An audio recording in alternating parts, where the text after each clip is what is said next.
Hey, Veronica. I had to unmute. Hi, Charles. How are you? Good, dear. How are you? Good. So are you enjoying your Tuesday so far?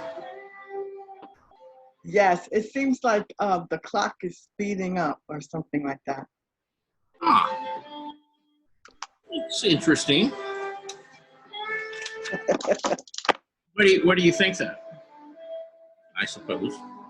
Yeah, because the next thing I knew, it was time for class. I was doing all these other things. Hmm. So, Yes, being busy will do that. yeah. You gotta get into what you're doing, and before you know it, you're not watching the time, and Right. it's gone. You know. So yeah, I know how that is. Very aware of that. That happens to me way, way, way, way too often sometimes. You know, and particularly when I like get in the studio and I'm working on something. And I just before I know it, it's like 6 or 7 hours. It's just like gone by. Gone.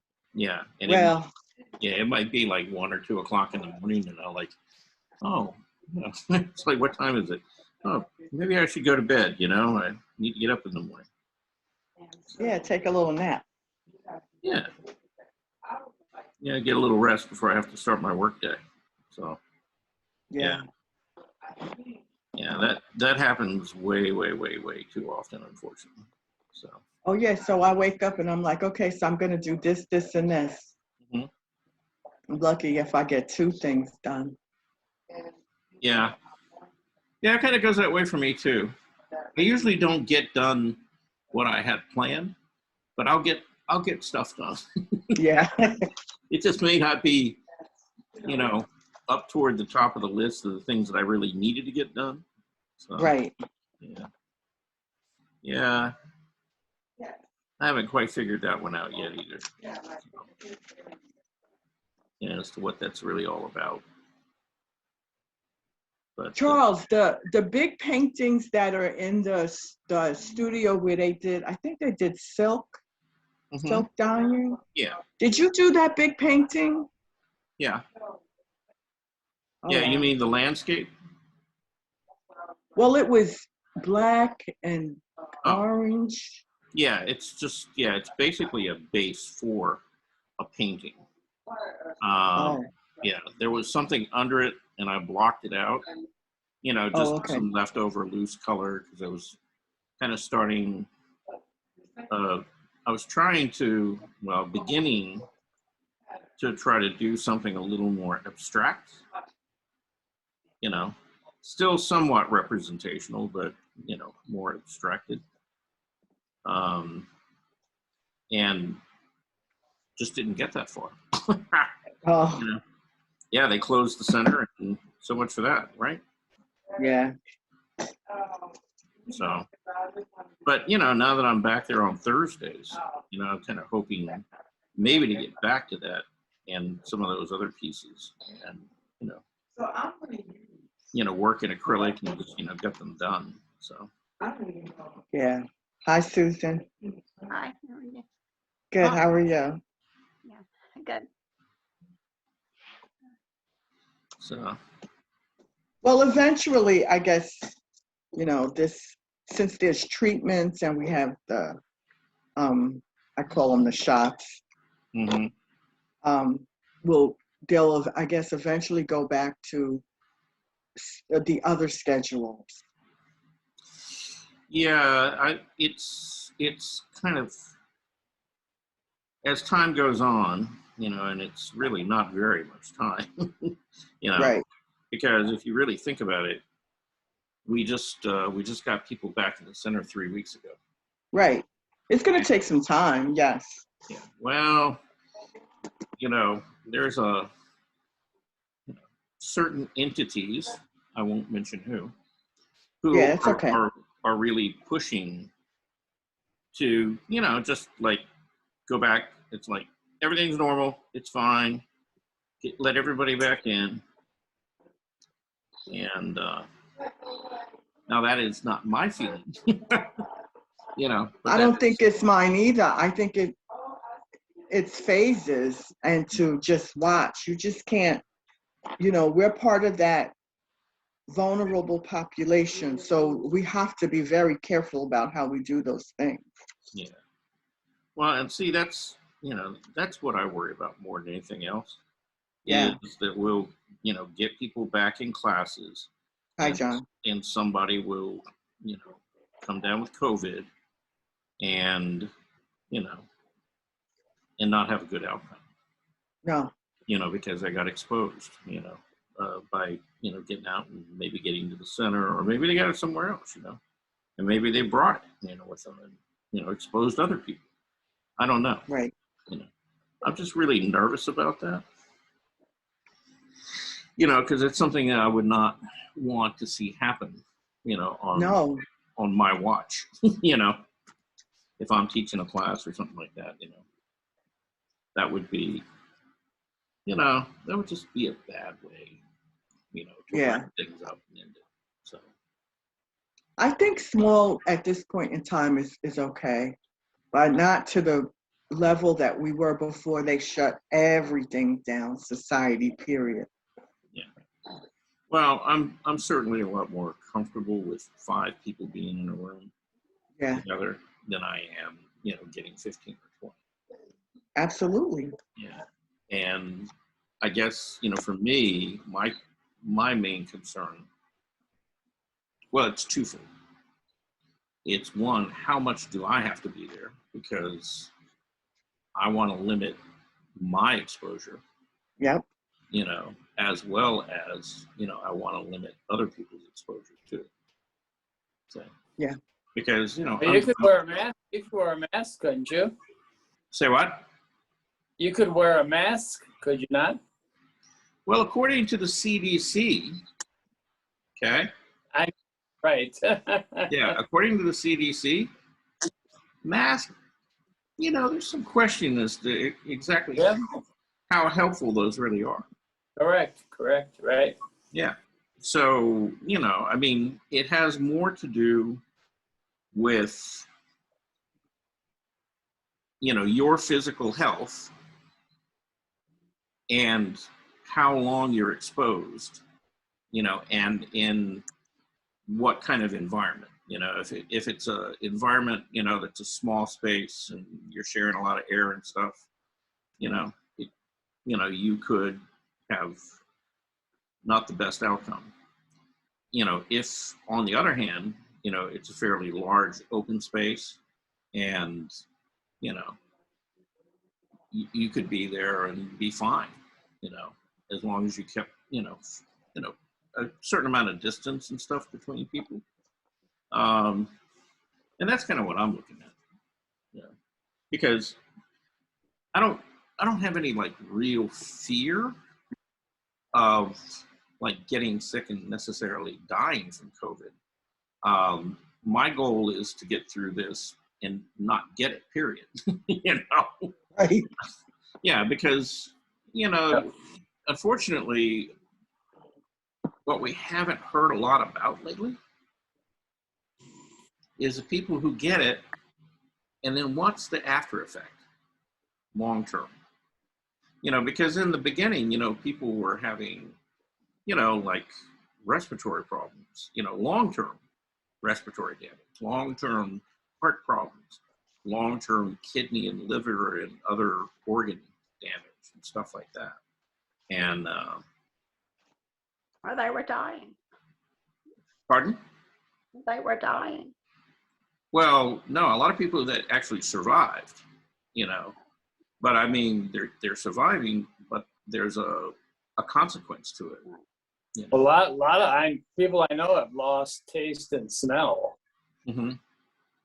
Yeah. Totally. Now, I don't know if it'll come back, but they've lost it, and it's been, you know, like 8-10 months since they had it. So. Yeah.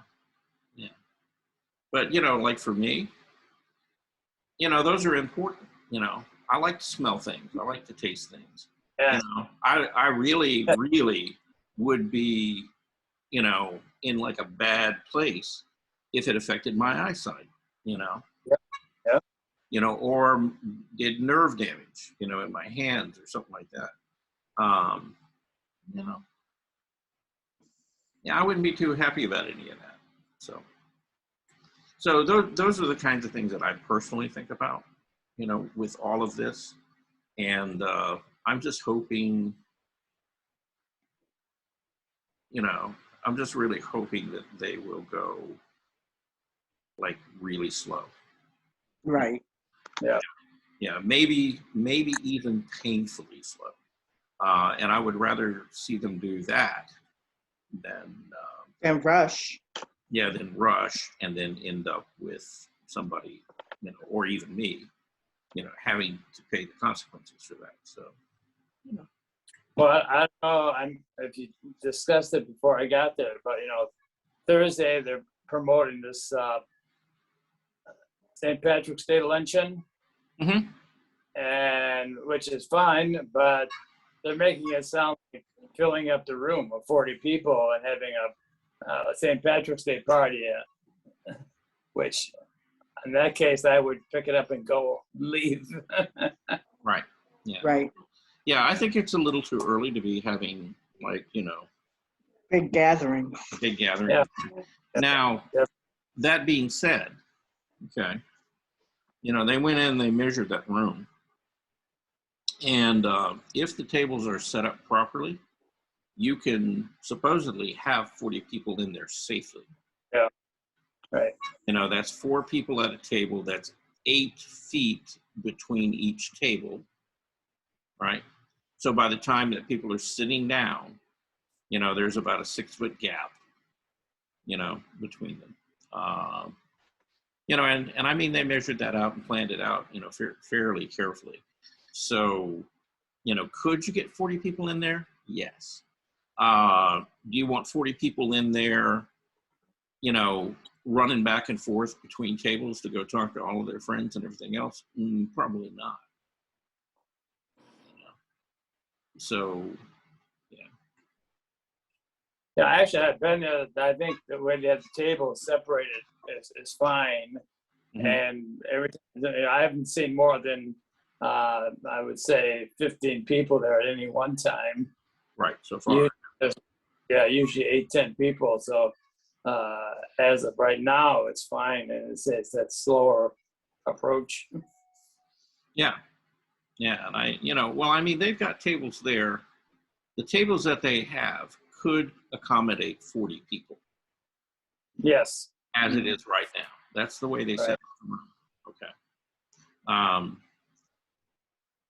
And as long as they don't add a bunch of tables and or start pushing them together tighter, I think we'll be fine. But Yeah. That's a nice picture behind you, John.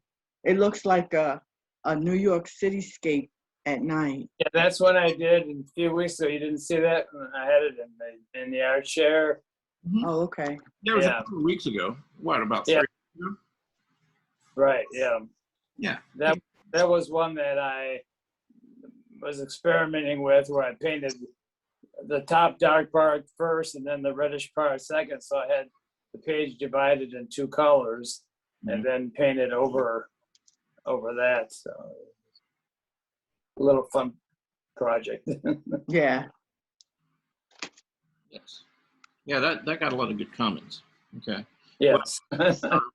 We have eaten well into our 2 hours here now, since it's 12 after, and I think we probably need to start looking at some of the work that got sent in. Who could have imagined, right? Yes. All right.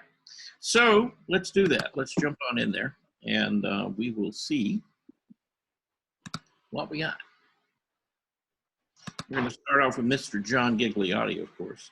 Oh, wow. You're at the top of the list today.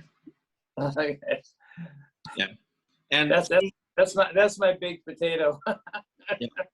yeah, let me ask one, Susan, have you got a, sometimes you have to run out early. How are you today? I'm fine today. You're okay? I'm okay. Okay. Yeah. All right. Yeah, I just want to ask because I don't want to lose anybody before I get around to them.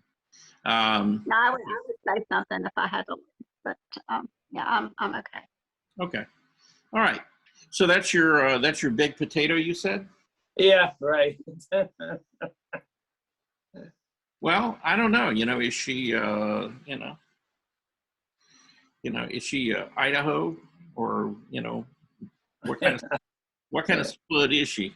Yeah. Yeah. Okay. Well, let's talk about this, okay? Because actually, she does not look like a potato.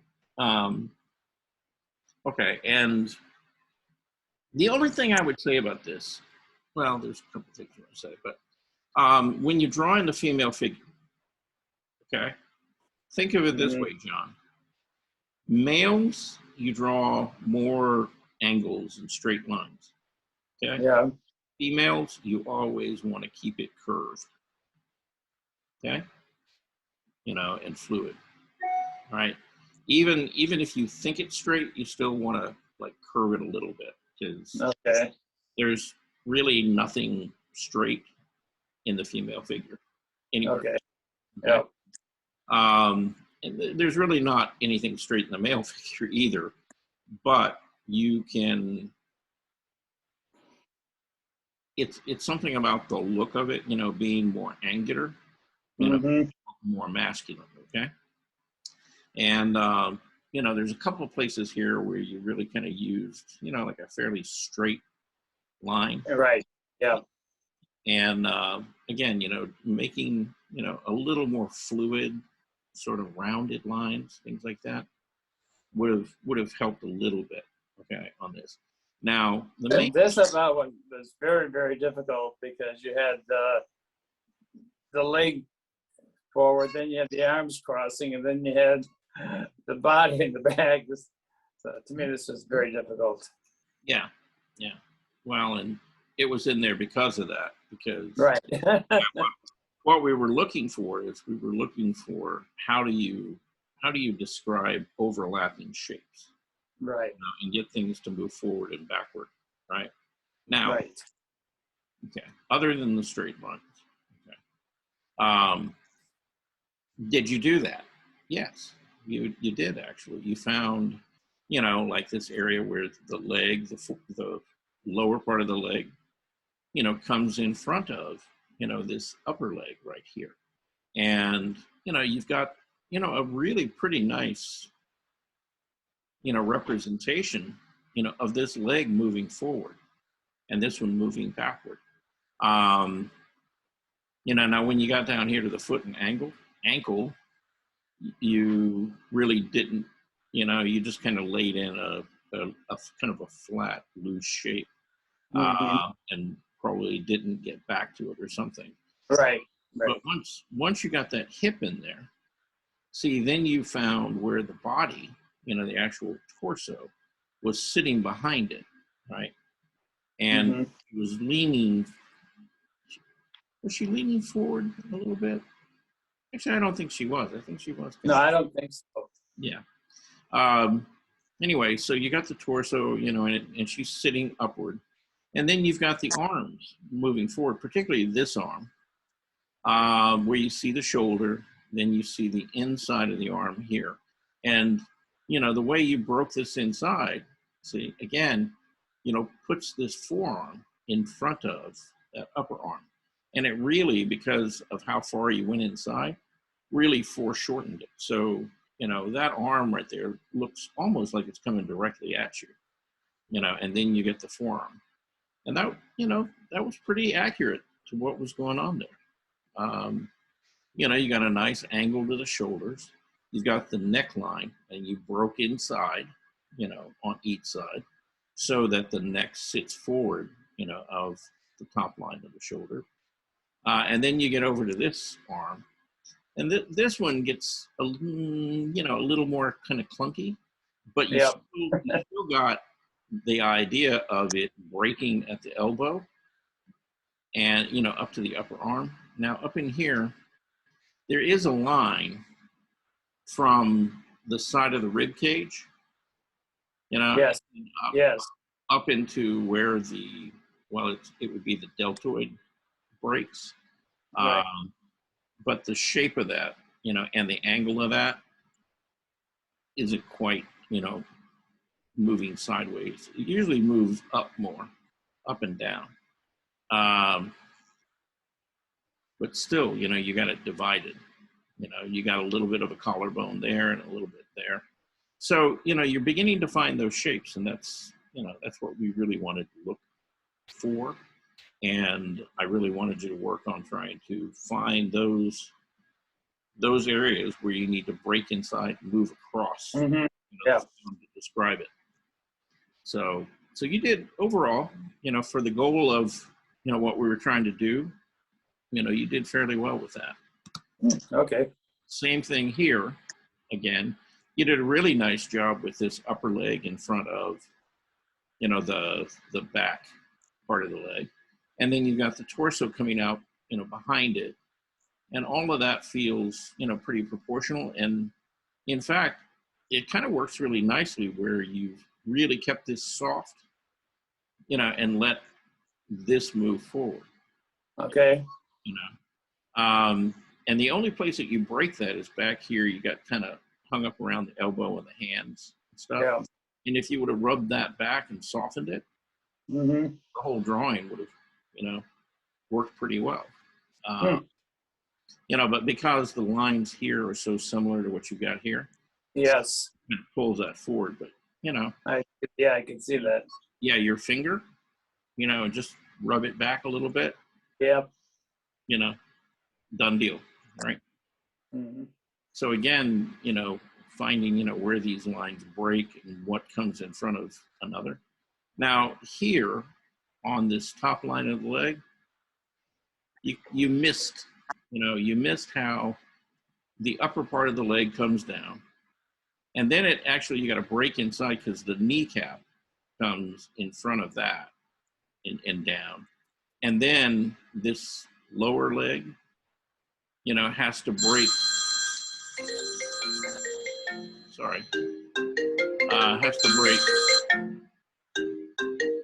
Has to break in front of that. And I'll show you, well, yeah, we talked about that. Let's go back, find it right here. So you see, there's this rounded shape, which was the kneecap. Yeah. And see that, that lower part of the leg, so he came inside of it and then rounded over. See, to meet up with the back of the calf. So that it really, puts this in front of this. Correct. And see, this has got a break inside here to move in front of the upper part of the leg. So that's what we was talking about. But, overall, you've got all of this moving forward, all of this pushing back. You did pretty well with that one. Now, Okay. here's probably the hardest thing that we drew. Yes. Flowers. Yes. Good up flowers. Yeah. I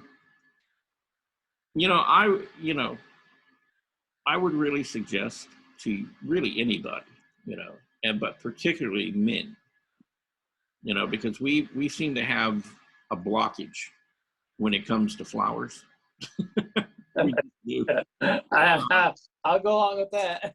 Yeah, it's some, I don't know what it is, some kind of trauma or something like that. I have no idea. But flowers are probably one of the best things, in nature that you could draw, because to draw them effectively, you have to really learn how to use line work and how to look for where one shape comes in front of another. Right. At the same time, not overstate it. See, it's like, and I say this all the time, I really struggle with flowers because, my flowers look like they're made out of like cinder blocks, But when you talked about line work, that's one thing that really I struggled with here too, was to get the line work of the petal over the petal, but each of the petals had heavily veined lines in it as well.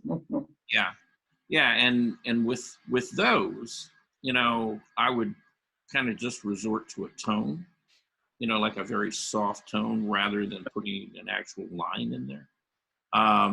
But with those overlapping shapes, those edges, where it overlaps, one side's got to be sharp, the other side's got to be very soft. You got to play the two off of each other to really get that to work. And that's why flowers are so difficult, at least for me. Now, I've seen it's generally, it's generally women artists, okay, who can do that really well, and do just a lovely job with it, um, and it frustrates me to no end because, in my head, I know what I need to do, but actually getting it to work, I still struggle with. Okay, so it's just it is what it is. But that's this was a struggle. sorry, but that's why I push myself to paint and draw flowers. Really, for really about this last year or so, it's like, I know it's a weak point, and it's like, okay, I'm going for it. I'm just going to do them until I get better at it. And I may not ever get great at it, but I, like anything else, it's not going to get better unless you work with it, right? Right. So that's, that's my own personal quest. But in doing that, I've certainly discovered that they can be a challenge. They really can. And Yes. So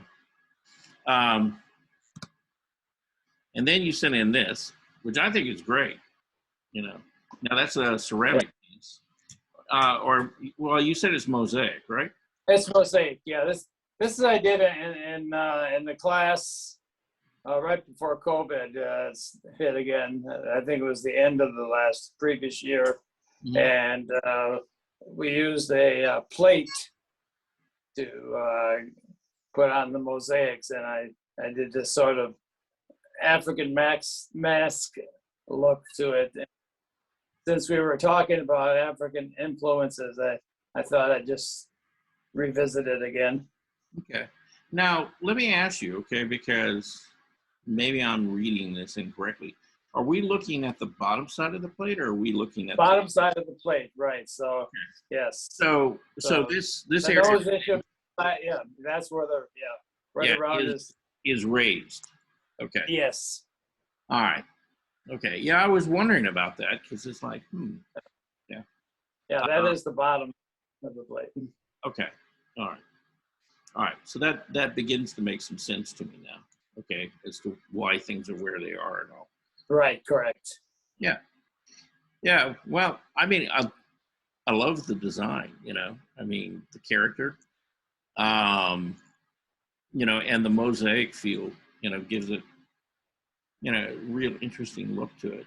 Mm-hmm. So, yeah, very nicely done.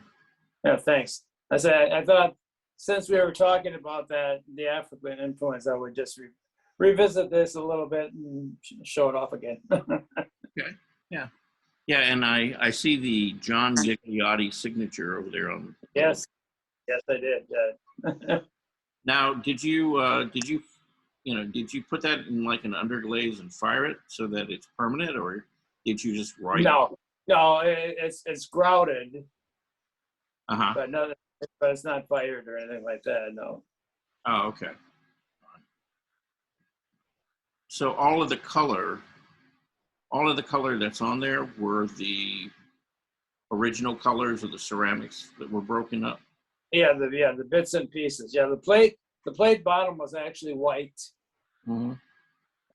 which you could see like the eye buttons there. I have it basically show through, and at one point you could actually see what was stamped at the bottom of the plate.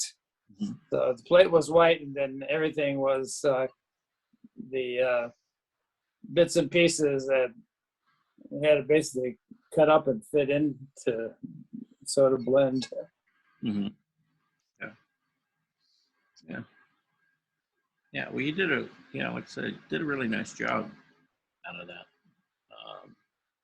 Anybody got any comments before we move on? I like it. I think it's nice. Thank you. Yeah, it's interesting.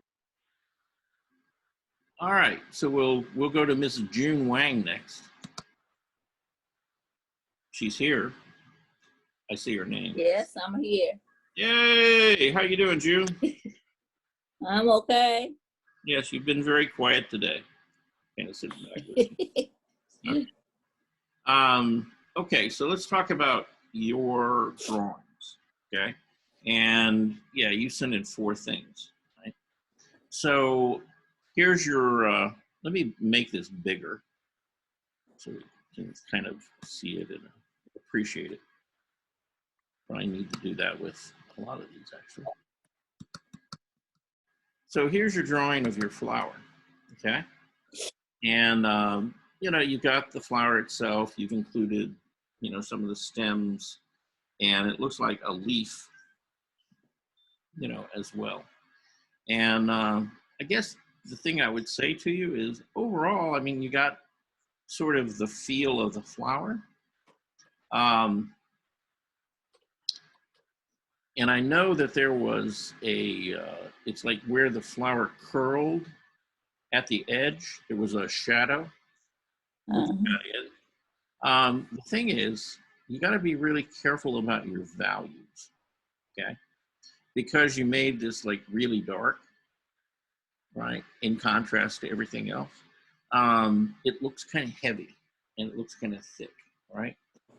And Okay.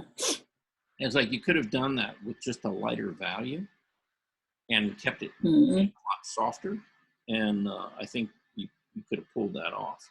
Now over here, see where this comes in and comes forward. See, again, you've got a value there, right? But it's not all that dark, but you see how it, because this is darker and moves inside the form, you see how it sits in front of everything else? And so, you know, you worked that one out really well. It's like these right here could be more like that, you know, than, you know, I think it would feel more like that flower was curling over and there was an edge to it, okay? Okay. You know, you've got your, you know, like these open spaces in here, and you didn't put a value back there. And I would have, you know, I mean, I probably would have gotten in there and, you know, maybe made it about as dark as this. Again, so you see the shapes of it, you know, real clearly, but it pushes it back, you know, it sits back instead of, you know, just an outline sitting along the edge there. And that would have given you a little more depth in the flower. Okay. As well, okay. So Okay. so just little things, you know, but they add up. Okay. Then we have the one that John called his potato. Okay. Now the difference is, yeah, the difference is you gave her a head, right? And Yeah. and and overall, you know, you captured the feel of the pose pretty well. Okay. Now, proportion-wise, you know, you could have thinned her down a little bit, but overall, things are pretty good. Did you fulfill, you know, the goals of the assignment, which was to look for those overlapping shapes and where things break in front of each other? And I'd say, yeah, you did. You know, where John sort of just put a, where am I? There, okay, found it. Where John just put kind of a loose shape down there for the feet. You know, you came in and actually found that curve, right, and separated the foot away from the upper part of the leg. And then the upper part of the leg breaks in front of, you know, that thigh area. And then the hip and the thigh break in front of the torso, right? And then the same thing is here, around with the hands. Most of this in here works really pretty well. As you move back, though, you kind of resorted to just doing an outline. You didn't really break inside here and or here. See? And, you know, just a little break in that line right there. Okay. Would have pushed that upper part of that arm in front of the shoulder. Okay. And you could still do that. You know, it's just a little line that's curved, like right in there, that tells you that this arm is coming forward, and that it's sitting Yeah. in front of the shoulder that's back there.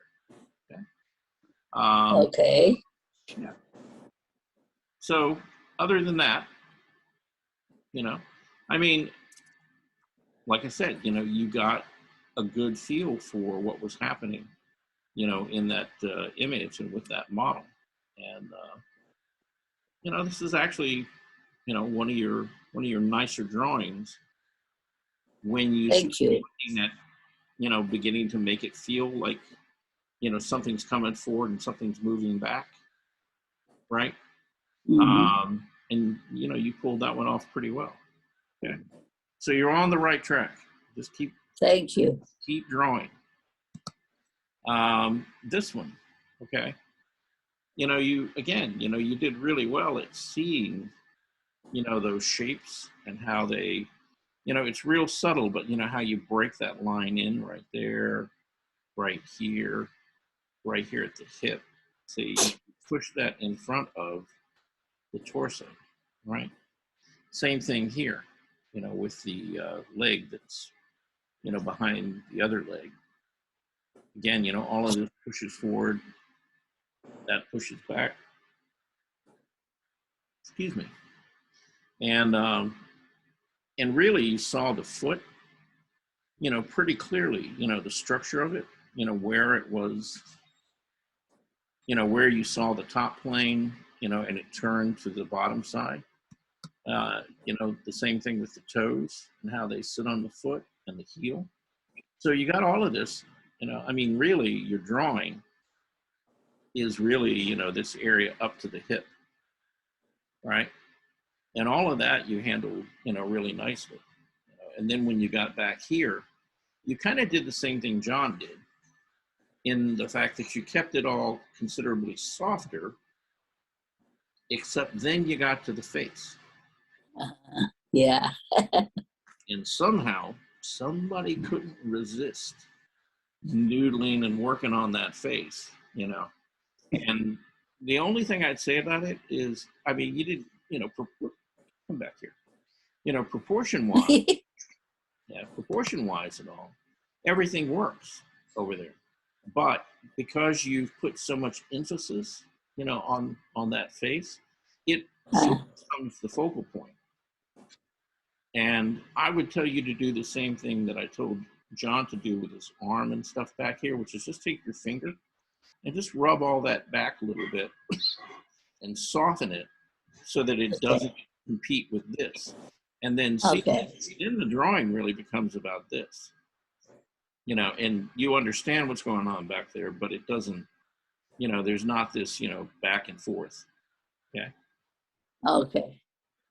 So, sometimes you have to intentionally, even though you see like a lot of details and stuff, you've got to really kind of decide what's the drawing really going to be about, and then you got to let the rest of that go.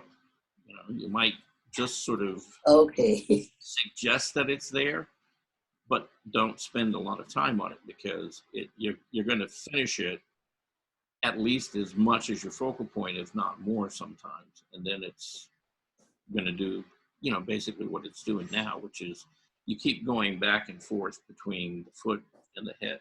Yeah. Got it. Thank you. Yeah, because one's got to be more dominant than the other. Yeah. And in this case, I'd make it the foot. Okay. Yeah. Okay. All right. And then we have these lovely sketches. Okay. And they are. You've done a nice job with these.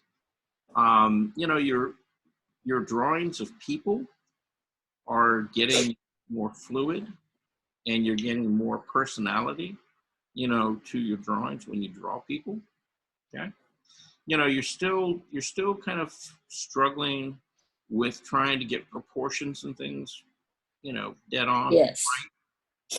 Yeah. Like, for example, this guy who, I think he's a great character, but in reality, if you were looking at him, this lens of this sunglass would be bigger because it's closer to us than this one. And so you've got it just the opposite. You've made this one larger. Yeah. Okay.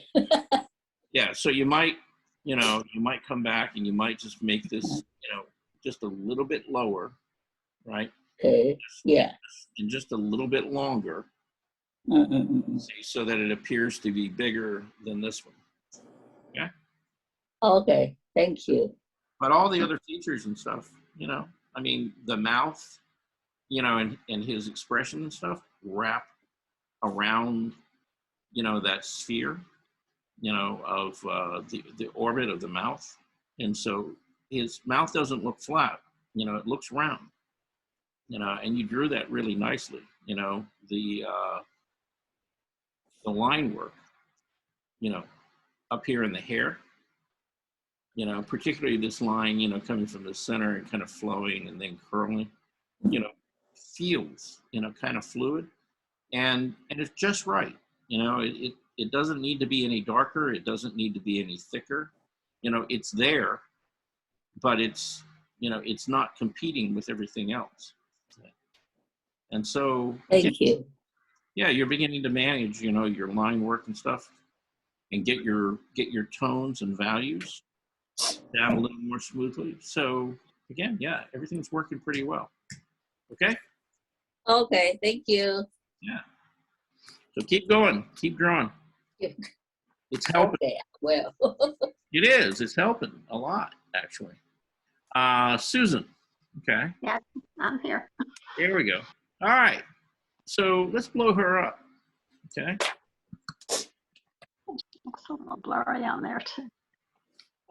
Not too bad. Okay. It's a little bit light, but guess what?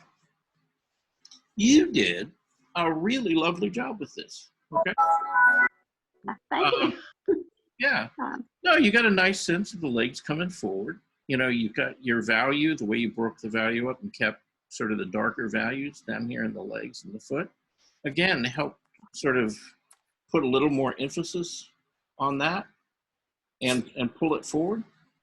You know, the torso, again, you kind of played down the torso, you know, and the shoulders and the arms and hands and things.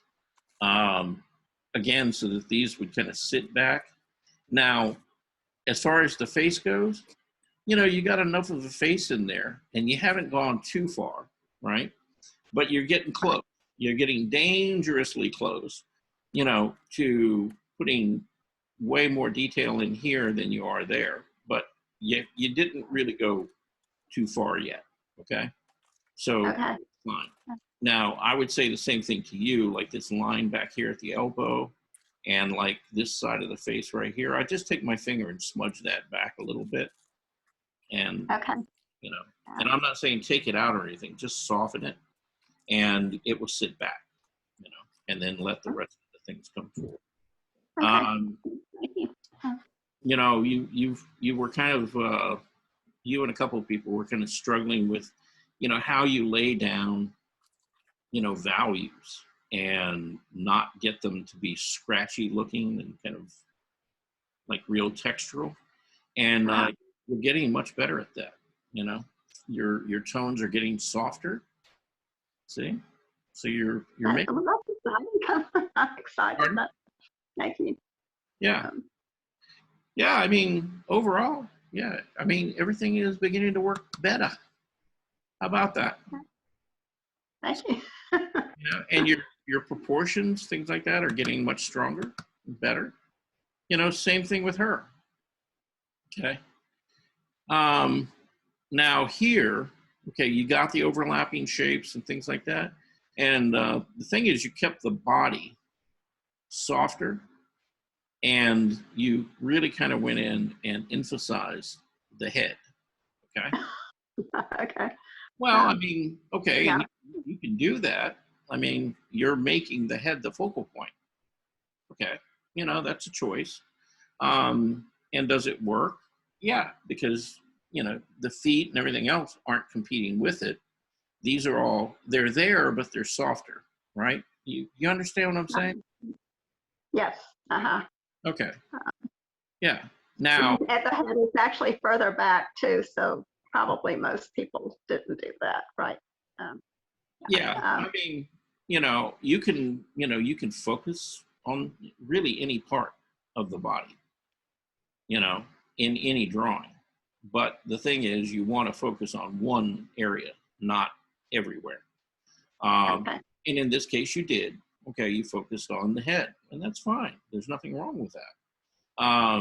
Now, that being said, if I were going to focus on the head, then, you know, I probably would have drawn this to where it was bigger so that I would have room to get in there and really draw a head. You know, this is like really one of the smaller parts of the drawing, and it's where you're trying to put all the detail. So, you know, it's more lineal than tonal, and you could have really used a lot of the value in tone to explain or to describe a lot of the form in her head that you ended up trying to do with line. Leave it in. Yeah. Yeah. But still, I mean, it works. You know, you see her, you know, she's got features, you know, there's a head, that's the focal point, that's where your eye goes. And then you begin to look, you know, at the rest of the body, okay? Now, let's talk about the rest of the body, okay? Again, your proportions are getting better, right? You saw very clearly where the arm's coming forward and overlapping the leg. You know, the legs, you know, seem to be, you know, moving forward of the torso. You got this shoulder, which got a little bit wide and a little bit big out there, but, you know, overall, you still have the feeling of all this sitting back, the knees coming forward, the hands coming in front of that. So, you know, you did what I wanted you to do. Okay. You got a little bit of depth in there. Okay. And you're pushing and pulling a little bit of space, you know, just using that pencil. So, Okay. Thank you. so yeah, that's working actually pretty well. And this is your last drawing. Yeah, that was the flower. Yeah. And see, this is, you know, this is what I was talking about with John. You know, you ladies seem to have an innate understanding and sense of flowers that men don't seem to have for some, well, I'd say most men. Okay, most men don't. But, you know, in looking at this drawing, you know, does that flower look delicate? Yes. You know, and it is. I mean, you know, if you really look at that flower, it looked fragile, right? And kind of very ethereal. And you captured some of that, you know, in your drawing. And, you know, the fact that you drew it in colored pencil and you got some color and stuff in there just sort of enhanced it and made it kind of nice. So. Okay, thank you. Yeah. Right. You know, you got. That was actually my favorite of the three drawings. But, yeah, I enjoy doing that one. Yeah. And you understood, you know, you kind of understood the shapes and how the petals kind of folded in on each other and stuff. And what really worked really nicely was this leaf over here. Okay. You've got it in there, right? And you see it as a leaf, but then you have this shape overlapping, you know, coming forward in front of this shape. And so it looks three-dimensional. And the thing is, you know, as you drew it in there, it doesn't compete with the flower. The flower is still the focal point. And so you manage that really nicely, okay? Thank you. So yeah, really nice job on that. Then we have, her name is Susan Siegel. You know, her and her husband have been sitting in on our class really for the last couple of weeks, you know, and she's done a fair amount of drawing before, and I think they're working in charcoal, but she sent these in now. I don't know, is she, Susan, are you here? I don't think she is. I didn't see her. It's just us five, right? Yep. Yeah. So yeah, she didn't make it. Anyway, this is from a couple of weeks ago, you know, that bust that we were drawing. I think this may be her husband's drawing, you know, or her drawing from, yeah, that's the one that we were doing from behind. And again, she's using like charcoal to do these because that's what she got. Okay.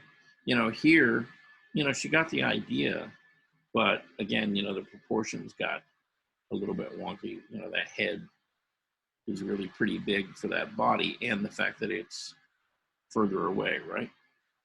So, this is her flower. Let me, okay. And again, you know, she saw and she understood the structure of it, you know, really well. She got a little heavy on some of the line work in there and the value. And that's it for her. Last but not least, Miss Veronica. So Veronica, I need to ask you something. Okay. Have you been drinking a lot of coffee this week? No. Because, you know, That's upside down. Is it? Okay. Yeah. I was going to ask you. I was wondering.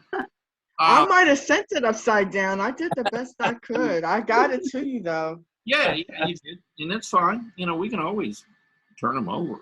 You know, nothing wrong with that. I was just looking at it as an abstract painting. But now. It is. It Yeah. is. Landscape abstract. It is. Right. Yeah. Yeah. But yeah, it reads more as a landscape now than it did. Okay. Yeah. You know, before it was just more of an abstract painting, which, by the way, I didn't really, you know, it didn't bother me. I actually kind of liked it that way. Oh. You know, and looking at it, it kind of reminded me of, okay, like a wave, you know, and a beach, like reflecting the clouds and stuff, Yeah. you know, from the sky that way. But this way. Yeah, I was going to say that too, a landmass and water. Yeah. This way, then it's, you know, more of a landmass and sky. Okay. But the reason I asked you if you're drinking more coffee is you got a lot of stuff done.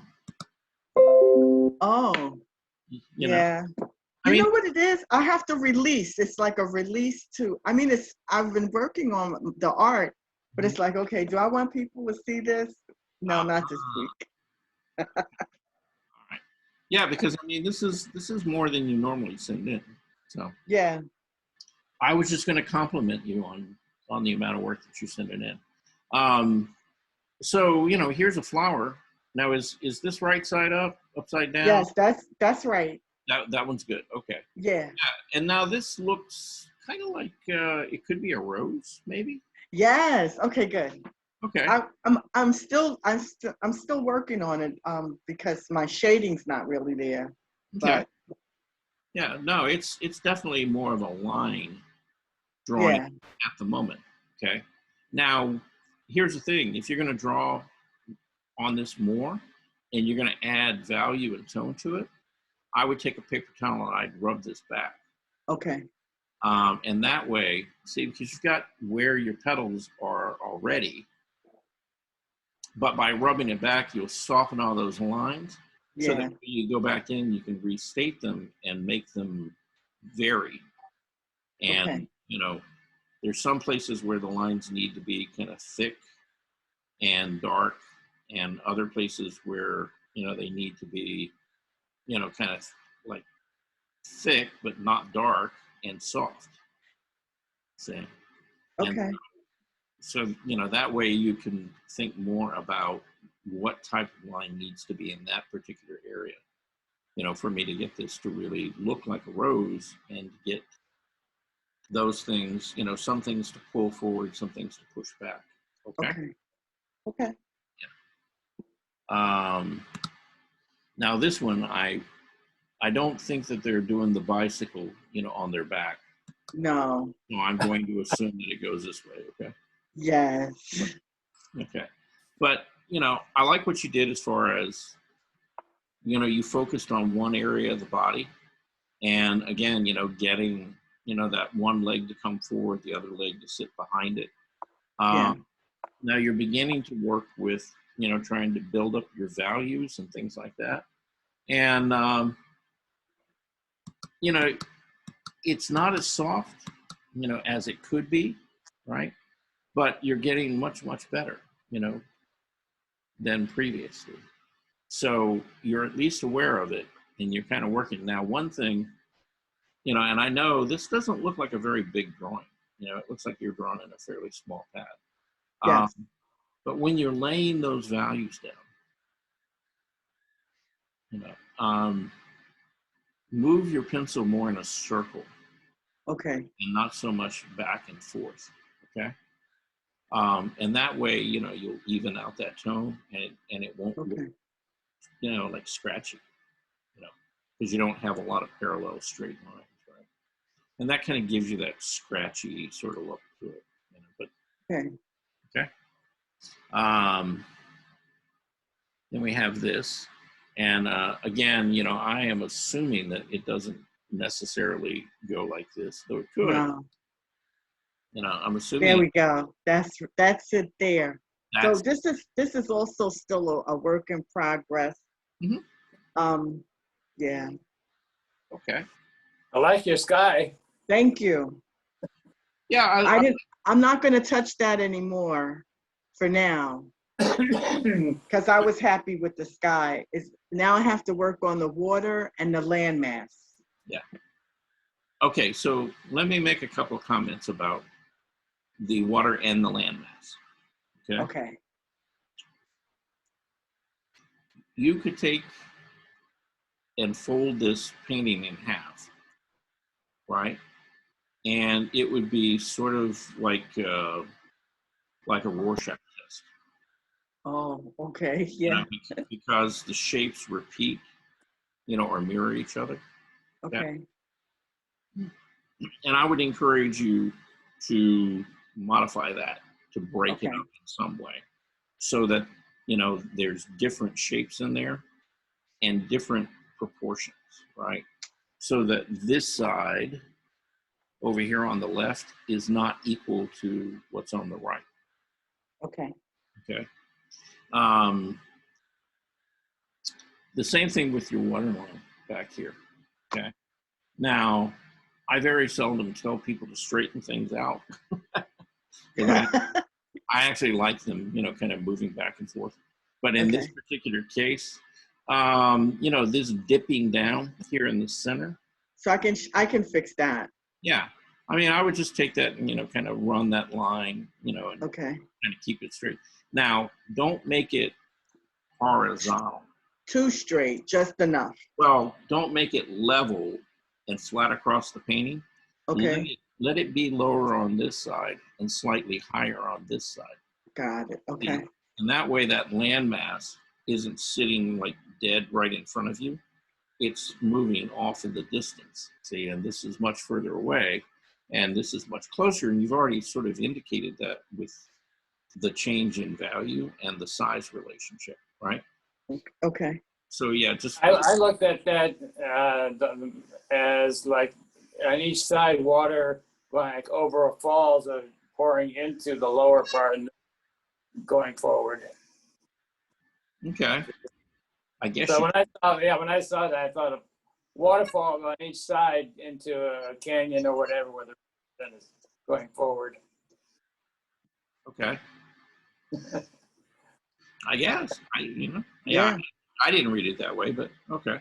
You know, that's an interpretation of it. And that's fine, you know. I mean, what's your thoughts, Veronica? Oh, it was just like the water is going between the two land masses. Mm-hmm. But I mean, you know, a waterfall, I didn't think of that. Yeah, I didn't either. So, you know, it's good. It's good. Yeah. Yeah, but you would be on the upper side of the waterfall, so the water's going over that edge. Right. And it's like, how do you show that? How do you get that idea across?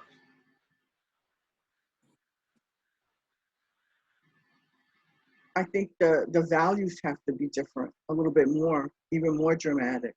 Yeah, it might be the values. It might also be that maybe you have to show some mist or some steam coming up out of that area, which you kind of already have here with the purple, you know, if that's Yeah. mist and steam coming up instead of a landmass, you know, that's maybe one way of doing it as well. So, Okay. Can show- I kind of thought the purple was like a landmass, but it's not. well, it is. It was. You know, we're talking about an alternative of having it be like a waterfall, I guess, where the water goes over the edge right there. Yeah. You know, just another idea. Because I was going to ask if it was part of the sky or another, like a landmass. I wasn't quite. Yeah, Sure. well, see, when I looked at it, I read this as these are some hills and landmass across the water. These are closer to us.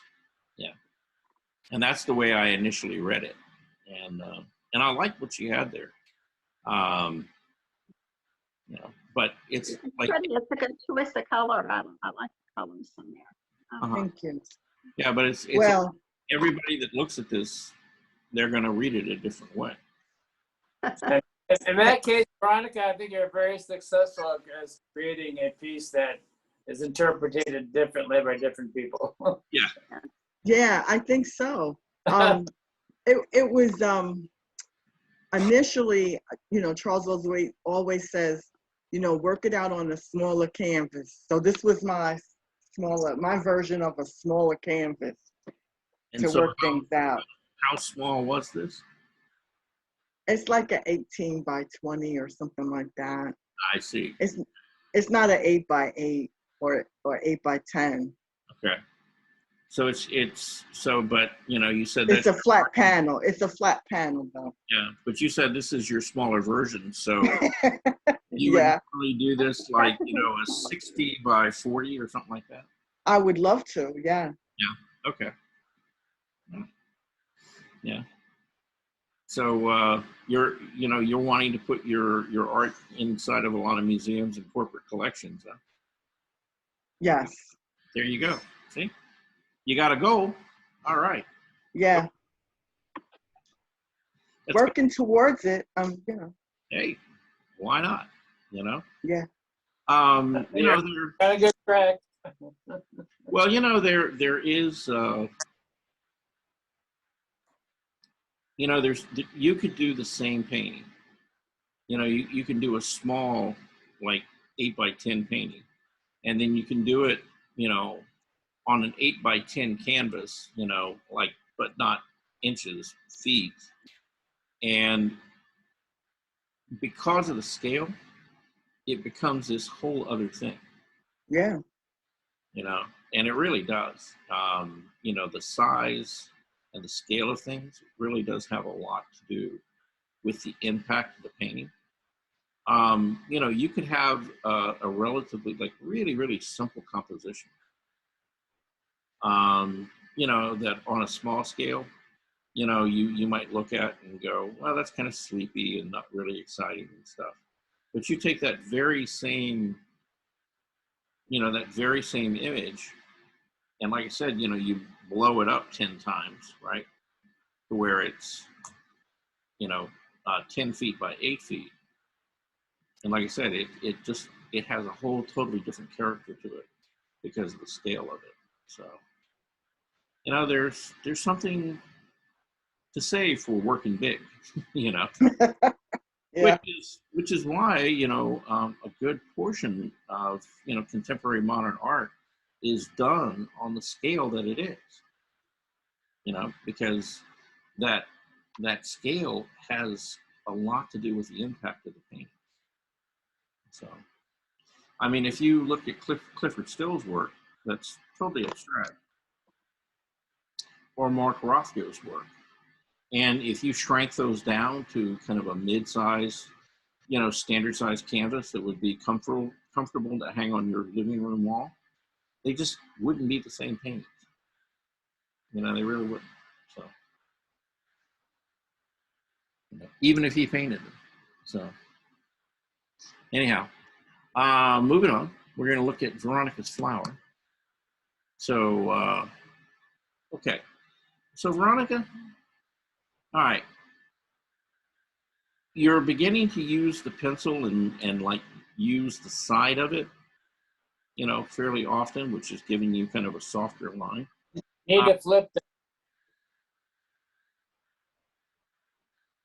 Yeah, I guess I do. leaf is on the side. Yeah, I guess. Okay. Yeah, kind of like that. All right. Yeah, Yeah, the thing is, okay, as you do that, you still need to vary it more. See, okay, you know, where these got a little bit thicker and darker up here, where the petal curled, down here, it didn't do it quite so much, but you used a very similar line here that you did up there, right? great. And this is where, you know, having a variety of different types of line work would be helpful. You know, the same thing with the, here on the interior, with these, you know, the little veins and things running in the flower. You know, there's where, you know, value, you know, just laying down lighter and darker areas, or really paying attention to where you saw the light coming through, and then knocking everything else back in a tone would have helped, say, to kind of create that sort of wrinkly, sort of textural, you know, feel to the surface of those petals. So you know, keep working with that pencil. You know, keep Okay, you know, you're beginning to get, again, you know, some of your overall tones and areas that you're trying to fill in. You know, they're getting better. Okay.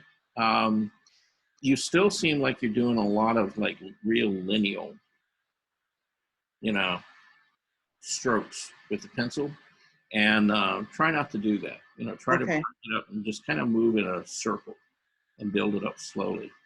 You know, you'll get a much softer, much easier, uh, you know, value and tone with softer edges on it than you can get by, you know, just moving to the side. Okay. okay. Then you got your trees here, and part of them you did in graphite, part of them you did in color pencil. It's all colored pencil, believe it or not. Which all It's all watercolor pencil. Oh, okay. All right. So you kept 3 of the trees kind of monochromatic.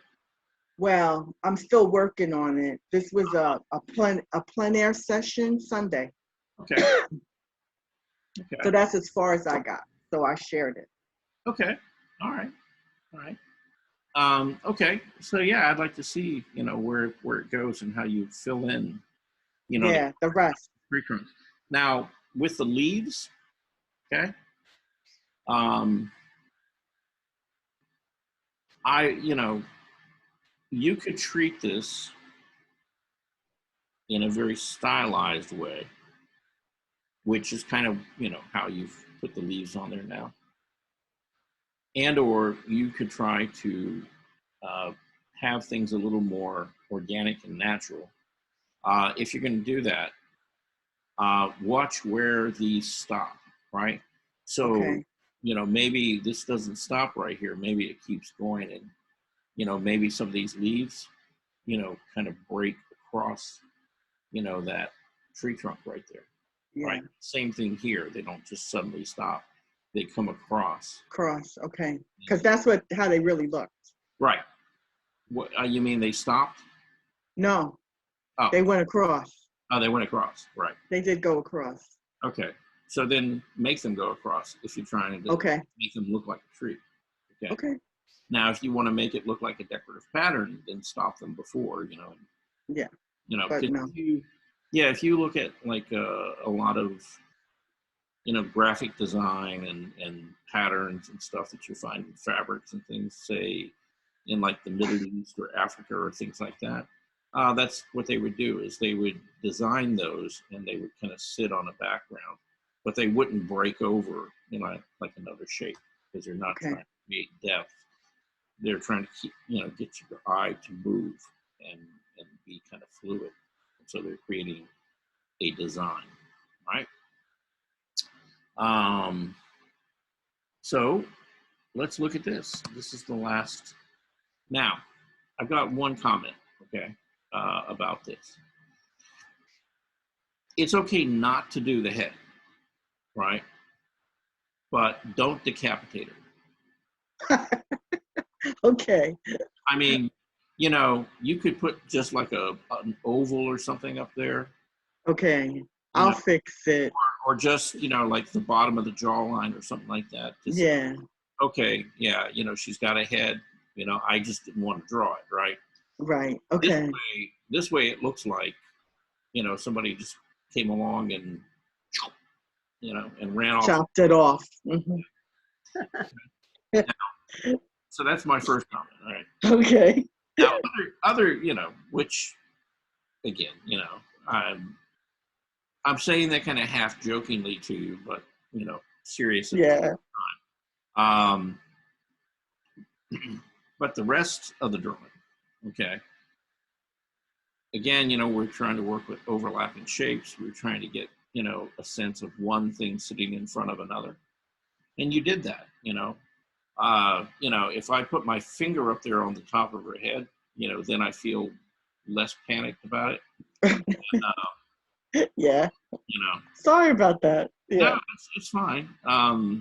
You know, but then it's like, okay, there's some weight up there, and I look at the body, and the body is doing, you know, what it was doing. You know, I mean, you did a pretty good, accurate representation of what her figure was actually doing there. Now, I will say, I'm having a hard time keeping up with my cursor today. Oh, there it is. I see it. I see it. Yeah. Well, I found it. It was way over. Oh, okay. But like right here, right? So this hand came across, and and it was pretty good size, actually. You know, I think you maybe, you know, shrank it a little bit, but this arm was thicker. And then right here, there was a line that needed to kind of break inside to tell you that this forearm was in front of this upper part of the arm. Okay. Right? And so it doesn't have to come all the way across. It's just, you know, like right here, it just kind of breaks inside just a little bit. Okay. And it tells you that all of this is sitting in front of this. Okay. Now, same thing on the other side. Again, you looked at the outline of the arm, and you really didn't look for where it broke inside, like right here. See, again, that line kind of come in right there. You kind of have it here, you know, as this comes in front and then picks up back behind it.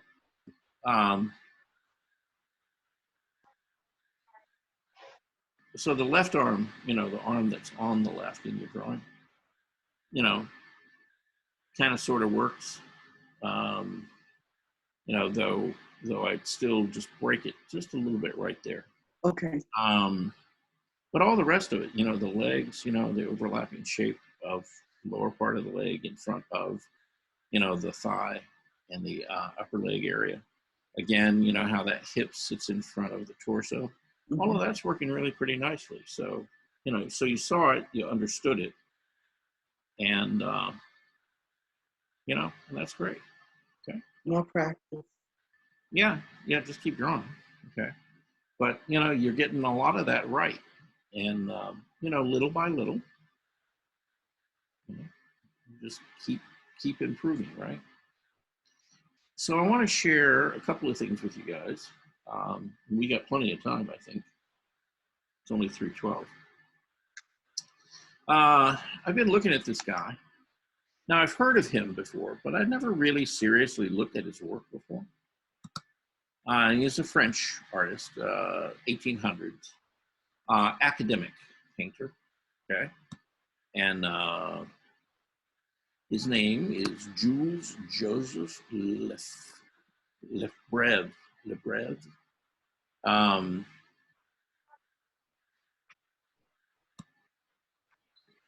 Guy could throw some paint around pretty nicely, actually. Nice use of value, color, hard, soft edges.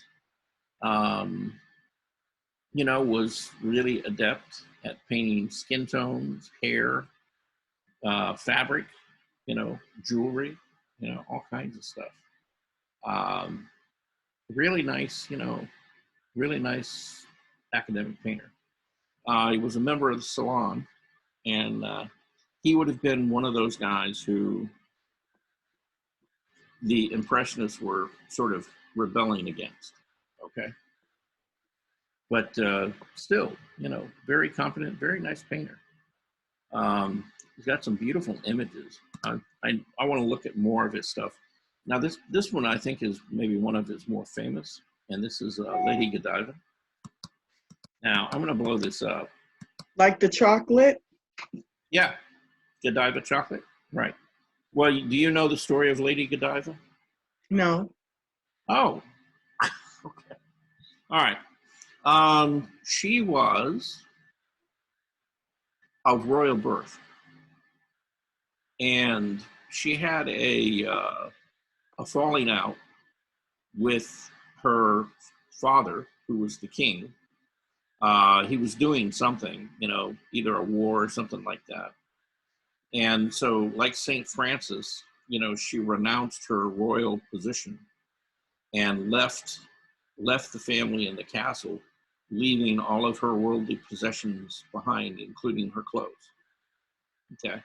Oh. In protest. And anyway, so that's kind of the general story of Lady Godiva. But this is in looking at, you know, his ability to paint the figure and really get those skin tones, like the shadow, you know, on the abdomen and on the arms and things, and the range of value and how subtle things are. Same thing with the musculature and the anatomy in the horse is really, really solid and really nice. You know, the maiden who's, you know, walking her out, you know, and holding the reins of the horse. Again, you know, really nicely painted, you know, really competent. You know, the architecture, everything in there. I mean, he was, you know, the birds. What period? Where did he exist? Well, he would have been an academic painter probably in like the 1820s, 1830s through like about maybe just before 1900. Okay. I don't have an exact date on him yet, but I wonder how long it took him to do this painting because there's so much detail. Oh, I'm sure it took him quite a while, you know, to figure this out. I'm sure this was not I'm just going to sit down here and paint a bunch of buildings and, you know, a totally naked woman, you know, sitting on a horse. I'm sure he went through lots of drawings, revisions, drafts, and I would imagine that this is not a small painting. I would imagine. I would say it's probably a large painting. Huh? Yeah. I think most of these are. Even this portrait right here, I think is still. It may not be huge, but you know, I would say it's at least like 30, maybe 36 inches tall. You know, by probably like, you know, 30 to 24 to 30 inches wide. So, you know, not small. And this painting, which is again, wow. you know, very, just the light. You know, his light is very subtle. You know, it's not like strong, direct light where you get like a lot of like hot spots, you know, on the skin tones and things. All of those transitions are very soft and very kind of natural. Now he paints in oil because he reminds me of John's work in watercolor. Mm-hmm. Yeah, it is. It's all flattered. Yeah, it's all oil paint. Oh, okay. Yeah. But yeah, this beautiful. This piece does sort of look like a watercolor, and that's because all the colors are sort of very soft and very light. Okay. But you know, I mean, he could have come in here with like a really bright blue, but see how he kind of softened it? Yeah. He really kind of toned all that down. But look at the form. You know, you feel the legs and the body of this woman, you know, underneath that dress, you know, with all the folds and things like that. And he kept everything so really, really soft. You know, no hard edges. You know, just really nice. That says 1878 on that one. 1878? Oh. on the top line. Okay. On the top, you mean up here where the Right, yeah, way up. yeah, Yeah. you can see the A. Okay, yeah. All right, but yeah, I'm, you know, I'm looking for more and more of his work. It's You know, beautiful. yeah. Yeah. But you know, as an academic painter, I mean, you know, he really, you know, I mean, these are very well, you know, they're very well planned out, you know, very well executed. You know, he addressed all the different areas of the painting. In particular, and you know, we've been talking about this a lot. Look at the hard and soft edges, you know, just in the section of the painting that we're looking at. So he decided to keep the top line of the hair as kind of a hard edge, right? And then here at the shoulder, again, it's still pretty crisp all the way out to the point of the shoulder. And then after that, see how he loses that sleeve into the background and softens it? The same thing with the hair, you know, again, you know, the front line of the face is very sharp because that's where, you know, I mean, this is really where he wants you to focus, is on her expression and her head. But you see this hair sweeps out, and what does it do as it, you know, is blowing in the wind? And see, it gets very soft, right? Again, you know, it's like this area of the chest, you know, the breast area and things like that. You see the fabric, you see it move across the breast, right? And everything is fairly sharp and detailed, like right in here. And so really, it's like you could draw sort of an oval shape right there, or a triangle, and that's the focal point. Everything else outside there, you know, he tweaks down just a little bit and softens. Okay? You know, like none of the lines down here in this sleeve, even though it's the same piece of fabric, are as crisp or as hard or have as much contrast and value, right? So he subdues it. Same thing with the rock. You know, it looks like a rock, feels like a rock, but the contrast here and the edges are all considerably softer, you know, than the focal point. Same thing with the feet in there, you know, really, really lovely. And then, you know, everybody wants to paint a fishing net, right? Not. Yeah. Yeah, I mean, this is not like one paint stroke. You know, this is about 4 or 5 paint strokes for each of these sections of this net, because they change value and they feel round. See, so he started with his darker value, laid a mid-tone down, then laid a light, then laid, you know, in places, you know, hit it with a highlight. See, to begin to give it more form and dimension. So it's not just, you know, like a flat shape laying on top of the canvas. So, you know, and there's those purple mountains, Veronica, across the water. Yes. See, almost the exact same purple that you had in your painting. Yeah. See, now, you know, one thing you might think about, you see, he made this very purple, right? Yeah. What did he do with the sky? There's contrast in the sky. Some of it is, the purple is still in it, but it's a contrast. Yeah, but it goes from cooler to warm. See, it's kind of yellowy orange. Yeah. Right, in places. So they're actually with a little bit of purple in it.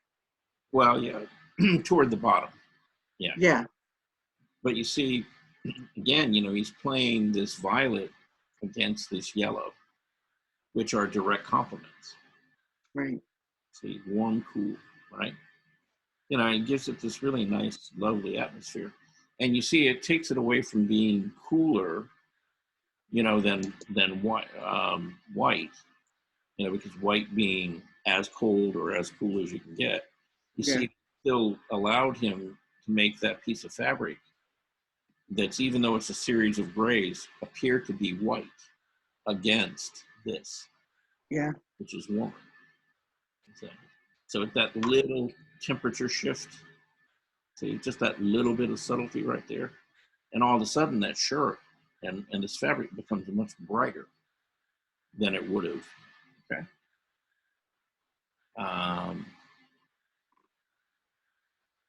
John went to go get a sandwich or something. No, I'm still here. You there? Good, because I'm here. Yeah, good, just got out of the picture. okay. Good, because I put this one in here specifically for you, me, and Bob. And now this guy's painting in gouache. Yes. And, you know, we were talking the other day about, you know, how loose and abstract, somebody's work was. And again, look at this. I mean, there's no tight detail in this, period, anywhere. It's all just shapes and values. You know, he didn't really do any rendering in this at all, but you could take any section of this painting and it's almost like totally abstract. And I yet, was gonna say, it reminds me of the abstract portraits we saw yesterday. yeah. But at the same time, you know, it reads. And, you know, particularly here in the face, it's probably the least abstract part, though still very abstract. You know, if you really focus in on just the face itself, you know, there's like, what, 5 values in there? You know, some warmer and cooler temperatures and things in there, but it's really very kind of simple, you know, and yet it reads as a face, you know, perfectly fine. So, you know, I put that in there, you know, for inspiration, so that That's nice. Yeah. Yes, it is. yeah, that, you know, when we start throwing paint around, you know, we can try not to, you know, tighten everything up. Right. That's how we start. Then we keep tightening and tightening and tightening. Yeah, I know. That's kind of my problem, is I just keep the stuff too long, you know, and I won't let go of, you know. Yeah. You know.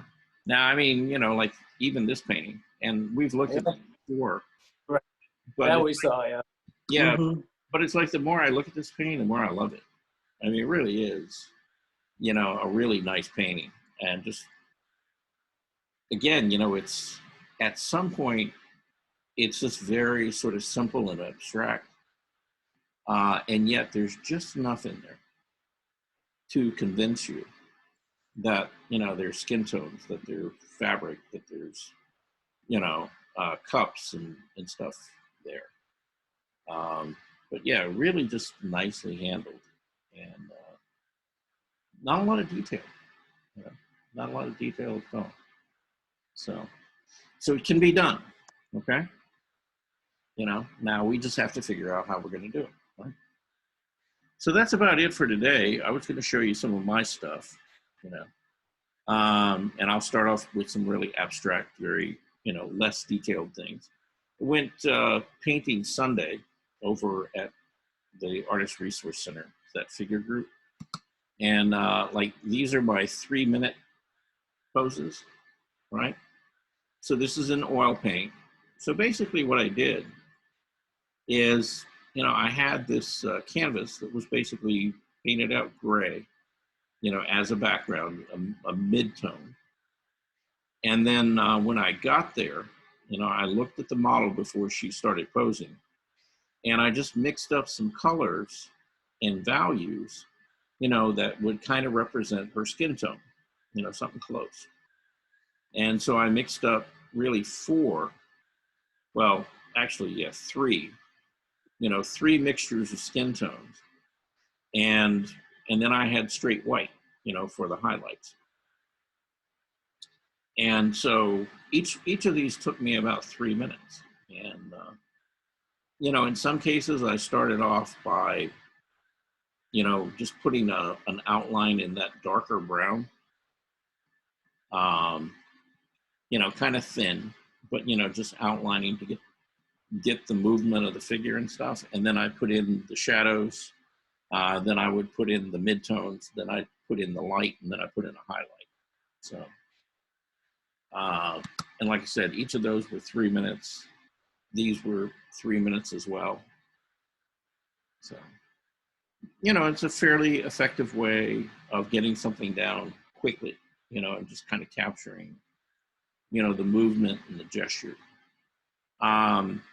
Now, we're doing a 2-week painting of the same model. And, you know, when he set her up, I have to honestly admit, I was not excited. You know, she brought in this big white floppy hat and a drape, and, you know, kind of looking like she went to the beach or something like that. And the pose just wasn't that interesting to me. And this was it. This is my 2-hour painting of her, maybe 2.5.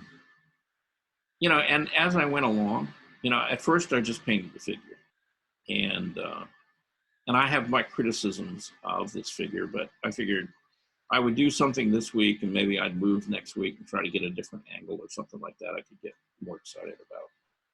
But, you know, as I got to working on this, you know, it got better. I got more interesting. You know, I saw things that I wanted to get in there. And overall, it works fairly well. You know, my big criticism is I need to shrink her hat and her head a little bit by about maybe 10%.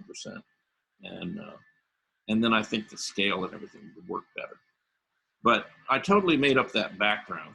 You know, that's, you know, my memories from being on the beach, you know, in Monterey and around Asilomar. And so, you know, I just threw some trees and stuff back there. And she was on this red piece of fabric. I just added the pattern and stuff to it. But, you know, for a couple of hours, I thought that was okay. And when I go back next week, you know, I may stay in the same place and bring a bigger canvas and, you know, try to do something, you know, a little more elaborate than this and work out the background a little bit more. But, you know, wasn't too bad for, you know, the time that I had. I also wanted to show you this because this has changed radically. You know, I had done these thumbnails, and this, you know, this is about a mythical figure, Gaia, G-I-A. Anybody ever hear of her? Yeah. Yeah. She predates the Greek gods. She's actually the parent, you know, the mother of Zeus and all the other Greek gods. And her partner was Kronos. Kronos is like time and space. Gaia is like life, you know, throughout the universe. So these were the original thumbnails that I did. This was the painting that I thought was finished. And I just kept looking at it. I didn't, you know, she was too stiff. You know, she just didn't, there was something didn't quite feel right to me about it. And so I got one of the models over at the Artist Resource Center to pose and took some photographs of her hands, you know, holding she was actually holding a vase, you know, that was kind of round. And so I went back and I made some modifications to it. Now this is pretty close to finished at this point. And so, I don't know, you know, I like this one better. Anybody got any opinions about it? Yeah, I think just the fact of the way her head is tilted and the expression. Mm-hmm.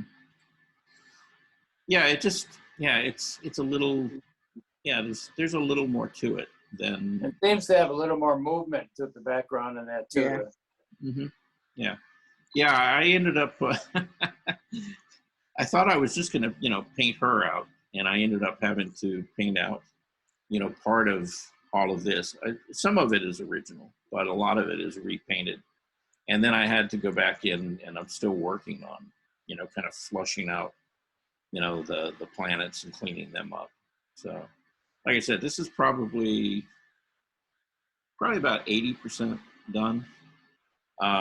You know, I really need to come in and soften, you know, the hands and the face a bit, and bring more light, you know, in on her figure. And while I'm bringing more light in on her, I need to push some of these back a little bit. So I'll probably, you know, knock them back with a glaze or something like that. But, you know, I like where it's heading now. Feels better. So, and let's see, what else can I show you? All right. Well, this was my demo that I was trying to show everybody. Right. Yeah. So this is the contour line, and see how the contour line, it looks flat, right? Even though it varies, it still looks kind of flat. And this doesn't look flat, see? And it's not rendered, but, you know, there's enough indication of light and shadow and these lines that break across and connect up that it feels like it's a three-dimensional shape, right? That being said, you know, there's my flower, okay? So. Not bad for a guy. Yeah, for a guy. Yeah. Yeah, some of the values are still a little clunky and kind of overstated. You know, I need to soften it back some. I don't know what happened here. This became a train wreck. You know, I got stuck, you know, on her head, and a lot of the shapes, you know, in around the face and the nose. Yeah. I was happy with this one though. You know, I just concentrated on that area between, you know, like the knees and the torso, you know, getting all of this to move in front of all of that. So, and I think that's it. Yep. That's all I got. That's a lot. How you doing?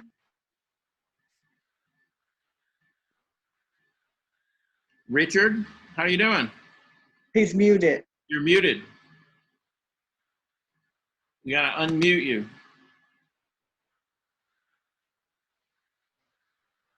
There you go. How's that? That's much better. We can hear you now. Good. How you doing today, sir? Today's a bad day. Today's a I'm bad drunk. day. I'm just woozy. Oh, you're feeling woozy? Okay. Yep. All right. So, Well, I'm glad you You made look it. good. stagger- You look good. Uh-huh. He does. Now, I'm sorry, I missed that last part. Richard, Yes, what were you saying? I said I make a good-looking corpse. Oh, you make a good-looking corpse. Well, let's not be in a rush to do that, okay? No. Yeah, let's hang around for a while if you don't. All right. Okay. You know, I like seeing you on Zoom, you know. And, you know, if you ever make it down to the lunchroom or something like that, you know, see you down there too. So, All right. We'll try. okay. Yeah. I'm still on a walker, Yeah. and he gets drunk sometimes too. And Yeah. I fall out. So, Yeah. we will see. Okay. All right.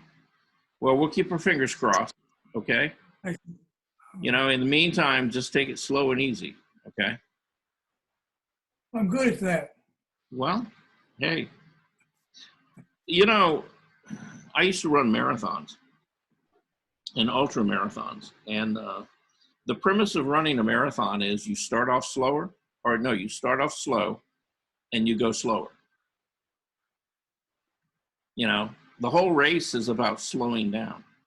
It's not about speeding up. It's about slowing down more, right? And particularly when you're running like, you know, long distance, you know, you really got to kind of manage your energy level and not, you know, not expend too much energy too early in the process. So just, you know, go slow and steady. You know, that's all you can do. All right. I got one more thing that I wanted to show you guys. I talked about these. Now, I went back and looked at them, and from what I can tell in reading on the website that I got them from, and all, these are actually from the James Webb Telescope. These are like the first, 8 to 10 images, that Webb is actually taken, okay? And they're pretty amazing. So I'm going to share them with you. And if you want them, they're a little bit blurry, but I will be happy to send them to you. And a couple of people have already asked me to send them their way. And I will after class today. I'm going to send these out. But I thought this one in particular was, pretty beautiful. It's actually kind of terrifying too, because it's actually two galaxies that are colliding, and evidently this happens more often, than we would like to think. But these galaxies actually sort of bump into each other, and they sort of become one bigger galaxy. But it's kind of a messy process. And but I want you to think about this. All right, what they're saying is that the light from the photos that we're getting back from James Webb right now is over 160 million years old. Okay, not 160,000, 160 million. Okay, so we're seeing this galaxy, the way it was 160 million years ago. Today, that galaxy is either one big galaxy, but we haven't gotten the light from it yet, so we don't know what it turned into yet. Okay, but that's what we're getting, is light from about 160 million years ago from the images that are here. Now they're saying that Webb can see back to 3.5 billion years. Okay, and that's how deep into space it can see. And so that's actually as old as the Earth or older. So if you can imagine, a little particle of light traveling at the speed that light does travel at, and traveling, for, 160 million years, that's pretty far away. Phenomenal. Pardon? Phenomenal. Yeah, it's crazy. I mean, when you start trying to wrap your head around some of this stuff, it's insanely crazy how big, the visible universe is. And the thing with Webb over Hubble is it added about 3 billion years to the distance that we could see back over Hubble, because Hubble is an optical telescope where Webb is a, infrared. One of the advantages that Webb has is all the nebulae, which is like big clouds of dust and stuff like that. It can actually see into them, see through them, because it's not an optical telescope. So it can actually look like at this nebula right here. You can actually look inside the nebula and see the stars that are being formed, inside the nebula right now. Now, those wouldn't be visible with a regular optical telescope, because all the gas and the clouds and stuff would actually obscure what's going on inside of it. But you can actually see into these with that infrared, shift there. And I think this is pulled back. This is really the same image, but looking at that section of space, you know, a little broader view. And the funny thing is, you know, like a lot of these little white dots, they're not stars. They're actually galaxies that are out there.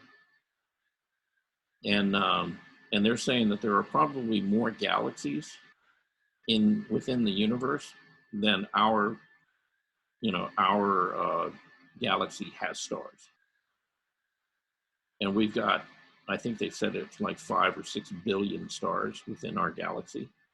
And they're saying there's probably 2 to 3 times more galaxies out there than we've got stars in our whole, you know, galaxy. So it's a big place, you know. Yes, it is.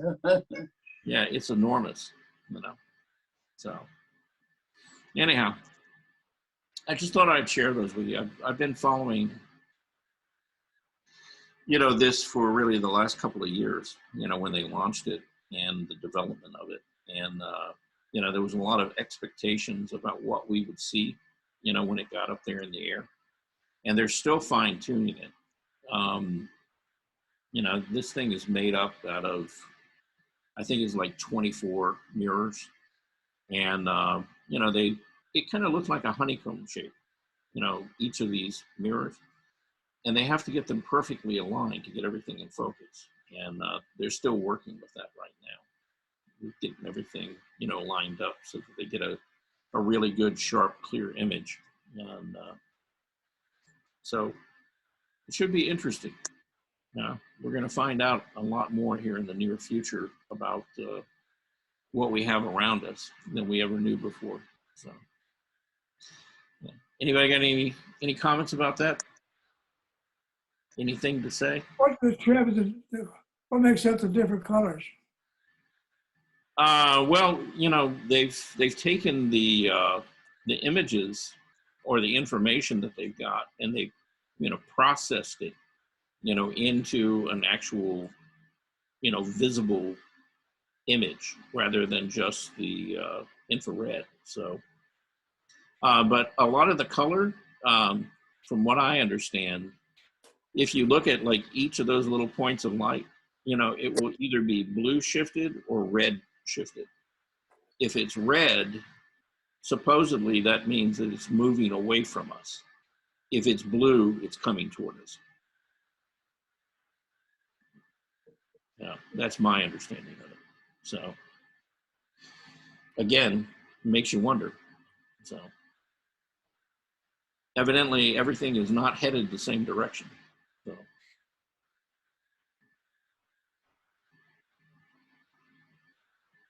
anybody else?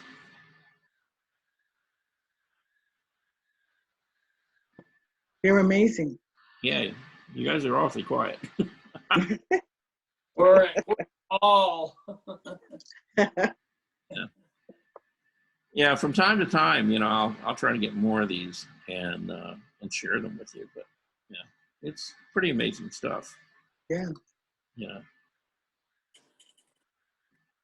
You know, one of the things that I heard actually, is that even though this thing isn't taking like really, really sharp pictures yet, evidently they found a disturbing thing in the universe, you know, and particularly within our galaxy. For the most part, you know, when we think of planets, we think of them circling, you know, a sun, you know, a star, right? And being kind of locked into an orbit. Well, evidently, there are a few planets out there who got knocked out of their orbit and just out there kind of floating around in outer space, you know, that are the size of our planet or bigger. And, you know, they're not circling a star, you know, but they're traveling through the universe at, you know, these really incredibly fast speeds. And, you know, they're just kind of like wild cards out there. You never know when you're going to come across one. And, you know, they've been worried about comets, you know, for really about the last 20 or 30 years. They've kind of realized that just every once in a while, you know, our little home gets hit with a big old rock, you know, falling out of the sky. And, you know, what they're really worried about now is that there are much, much, much, much bigger rocks out there than they ever thought possible. So kind of a wild and crazy thing. So anyway. And these planets were part of our galaxy, or were they just everywhere? No. They were probably formed around another star, you know, at some point in time, but the star, either something collided with it or it burned out, you know, just spent all of its energy and stuff and lost its gravity. And so these planets just kind of went floating off, you know, into the galaxy. So they're just out there floating around. You know, the thing is that they're moving about 400,000 or 500,000 miles an hour. So, you know, just like we are, you know, I know most people don't think about that, but, you know, and it doesn't seem like it, you know, because we're sitting here, it doesn't seem like anything's really moving, but we're actually moving, you know, around the sun and through our galaxy at incredibly fast speeds, you know. I mean, the Earth, you know, the Earth is literally hurtling, you know, through space, you know, at, you know, these just really, really amazingly high speeds. And you would never know it from being here. So, but a lot of that stuff is out there just doing its thing. So. And we thought the world was flat. Yeah. Well, you know, I think if we went back to thinking that the world was flat and that, you know, everything up there above us was, you know, had a little string. Yeah. It was just kind of, right. We would probably all sleep a lot better and feel a lot better about it. That's true. Yeah. Yeah. It's like the more they find out, you know, about, you know, the universe and solar system and, you know, our galaxy, the more sort of dangerous and chaotic it becomes. So. And how insignificant we really are. Oh yeah. Yeah. I mean, yeah. Yeah. They solved that one a long time ago. Yeah. Yes. Yeah. We are a blip on like nobody's radar. So, you know, it's crazy. You know, we're just out here kind of floating along. So. Yeah. Yeah. They were talking in terms of, they got really excited because they found an exoplanet that was, I want to say it's like Alpha Centauri, which is like one of the closer stars to us. It's still like, you know, a couple of hundred light years away from us. So none of us could get on a rocket ship and fly there and be alive by the time we got there. It would be our like great grandchildren that would get there. But evidently there's a planet that's similar in size to Earth. It has water. It has an atmosphere, you know, made out of oxygen, nitrogen, and, you know, basically equivalent to ours, you know. And so they're saying that that's the closest possible, you know, celestial body out there that could have life similar to ours. You know, when they say similar, they're basically carbon-based life forms of some sort. You know? So, you know, that just, like I said, it's like everything you hear from these guys, it just seems like the place gets bigger and bigger, and you sort of realize just how enormous, you know, how much space there is, and how much, you know, we think we've seen everything there is to see, you know, and we haven't seen anything, you know. I mean, we just taking a look at, you know, our little ball floating around out there, and we don't even know it totally, because we haven't gotten down to the bottom of the oceans, and, you know, Yeah, in fact, we probably know more about space than we know about, what's under the water of this planet. So it's wild and crazy. Yeah. Anyhow, anybody got anything we got to cover in the last 7 minutes, or should we call it a day? Sounds like a day. Okay. I do want to thank you, Charles. I'm feeling much more confident in my drawing than I did when I started the classes with you. Really, I think I've learned an awful lot in the class. Yeah, well, your drawings are showing it. In fact, all of you, are improving, a bit. And I know we talk about the same thing every week, and it sounds kind of like, okay, I've heard that before. But, it's just practice. You just got to keep practicing, keep doing it. And like I said, it's, drawing is a language. You can use that pencil and you can express things with it. And just getting used to using the tool. Okay? Thank you. I just wanted to. In your head, the big tool up here. So, all right. Okay. Anyway, thank you all for coming. Okay, thank you. See you, everybody. Yeah, we'll be back at 10 in the morning, and we're going to be looking at some painters, particularly people who go around and push paint around outside. Okay? I'm gonna miss it. I have a doctor's appointment. Okay. Me too. I'm not going to be here till Thursday. Oh, okay. All right. Well, in the meantime, okay, stay safe. You too. I think it's supposed to get warmer. Yeah. That's what That's what they said. Warmer and more rain. Yeah. Is it more rain too? Oh, okay. I didn't get that part yet. Yeah. Yeah. Today and tomorrow. Okay. All right. Anyway, thank you all for coming. Okay, bye-bye.